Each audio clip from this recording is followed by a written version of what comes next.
राजस्थान के छोटे से गांव रामपुर में एक साधारण परिवार में पैदा हुआ श्यामलाल अपने सपनों को पूरा करने का हौसला रखने वाला एक सामान्य सा युवक था। उसका परिवार साधारण था और गांव में गरीबी और बेरोजगारी आम बात थी।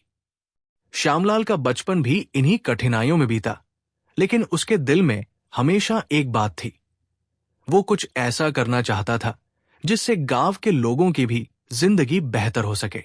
श्यामलाल ने कभी सोचा भी नहीं था कि उसकी जिंदगी का एक मोड़ उसे और पूरे गांव को एक नया रास्ता दिखा सकता है। एक दिन गांव के एक मेले में उसने कांच के खूबसूरत सामान देखे। वे सजावटी सामान गांव के लोग बड़े चाव से खरीद रहे थे। श्यामलाल को यह देखकर बहुत प्रेरणा मिली। उसने सोचा, अगर ये काम दूसरों की जिंदगी बदल सकता है तो क्यों न मैं भी इसे अपनाऊं और गांव के लोगों को इस कला से जोड़ूं। फैसला तो कर लिया, लेकिन शुरुआत में ही उसे कई मुश्किलें आई। उसके पास कोई विशेष साधन नहीं थे, न ही उसे कांच की कारीगरी आती थी। कुछ पुराने औजारों के साथ उसने अपने आंगन में ही एक छोटी सी कार्यशाला बनाई। पहले कुछ दिनों में उसने खुद ही टूटे फूटे कांच के टुकड़ों से छोटे छोटे सजावटी सामान बनाना शुरू किया। उसने मेहनत और लगन से इस कला को धीरे धीरे सीखा, लेकिन गांव के लोगों ने उसे गंभीरता से नहीं लिया।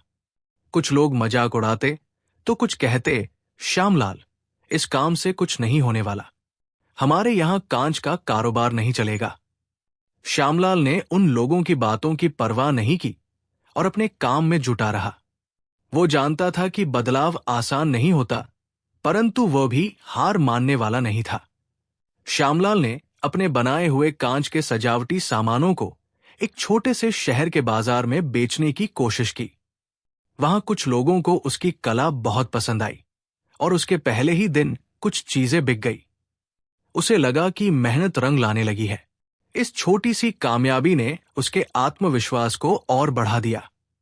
उसने और मेहनत की और धीरे धीरे उसकी कला में सुधार आने लगा। अब लोग उसके बनाए सामानों को सराहने लगे थे।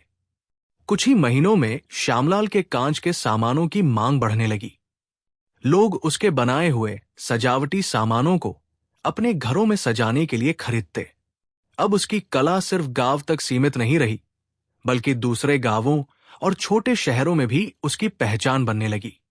एक दिन एक बड़े व्यापारी ने श्यामलाल के काम की सराहना की और उससे बहुत बड़ा ऑर्डर देने का वादा किया। यह श्यामलाल के जीवन का सबसे बड़ा मौका था। उसने गांव के युवाओं को अपने काम में जोड़ लिया। बहुत से युवा जो बेरोजगार थे, अब कांच की कारीगरी से जुड़कर खुद का एक काम करने लगे। श्यामलाल ने उन सभी को कारीगरी की बारीकियां सिखाई और जल्दी ही उसकी कार्यशाला एक छोटी सी फैक्ट्री में बदल गई। ये एक ऐसा मोड़ था जिसने श्यामलाल की मेहनत और उसके सपनों को साकार किया। श्यामलाल का ये कदम न केवल उसकी जिंदगी बदल रहा था, बल्कि गांव के हर उस इंसान की भी जो मेहनत से अपनी पहचान बनाना चाहते थे। श्यामलाल की फैक्ट्री अब गांव की पहचान बन चुकी थी। हर तरफ उसके बनाए हुए कांच के सामानों की तारीफ हो रही थी। लोगों को उसकी मेहनत का परिणाम साफ दिख रहा था। श्यामलाल ने अपने गांव के लोगों के लिए नई नौकरियों का निर्माण किया और सभी को एक नई उम्मीद दी। जो लोग कभी उस पर हंसते थे, अब वही लोग उसकी तारीफ करने लगे थे।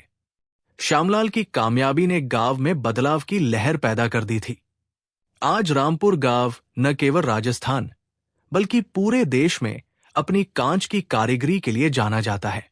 श्यामलाल के बनाए सजावटी सामान अब देश विदेश तक पहुंच चुके हैं। श्यामलाल की इस प्रेरणादायक कहानी ने गांव के युवाओं के जीवन को बदल दिया और उन्हें ये सिखाया कि अगर मेहनत और लगन हो तो कुछ भी असंभव नहीं है। श्यामलाल की कहानी हमें ये सिखाती है कि हालात चाहे जैसे भी हों, अगर सपने बड़े हैं और हौसला बुलंद है तो इंसान अपनी और दूसरों की जिंदगी बदल सकता है। नोट: हर कांच का टुकड़ा अपने आप में अधूरा होता है, लेकिन जब उसे तराशा जाता है तो वो खूबसूरती का प्रतीक बन जाता है। ठीक उसी तरह हमारी मेहनत भी हमें नई पहचान देती है।